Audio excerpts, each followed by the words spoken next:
হচ্ছে আমাদের পাড়ার শীতলা মায়ের মন্দির। ওটা হচ্ছে বাবা পঞ্চনন্দ। এটা এখানে গেট খোলা নেই বলে আমি ভিতরে যেতে পারছি না। পঞ্চনন্দ আর সব দেবদেবী আছে। ওটা হচ্ছে মনসা দেবী। এপারে দেখলে এটা হচ্ছে একটা মা শীতলা দেবী, আর ওপারে হচ্ছে নয় দেবী আর গাই সাহেবের ঘর। মন্দিরের কথা বলতে মনে পড়লো আজকে আমাদের ঘরের মন্দিরে আবার সত্যনারায়ণের সিন্নি পূজা আছে।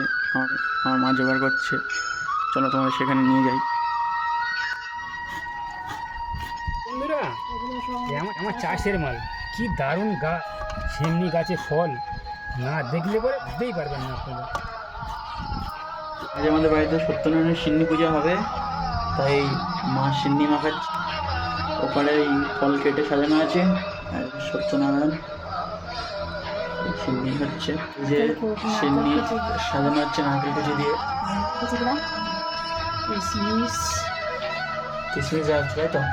এবার যাচ্ছে কাজু। কাজু দিলাম, কাজু দিচ্ছি।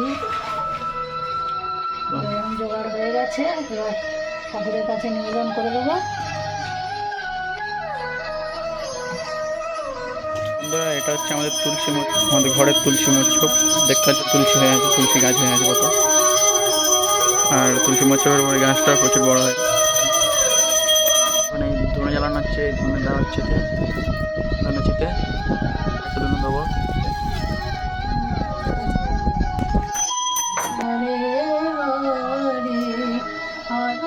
হরে হরে রাম রাম রাম হরে হরে। মা সত্যনারায়ণ ব্রত কথা করছে। প্রভু নাহি পায়। বন্ধুরা, আমাদের ভিডিও যদি আপনাদের ভালো লাগে তো অবশ্যই একটা লাইক করে দেবেন এবং চ্যানেলটাকে সাবস্ক্রাইব করে দিয়ে পাশে থাকবেন। ধন্যবাদ।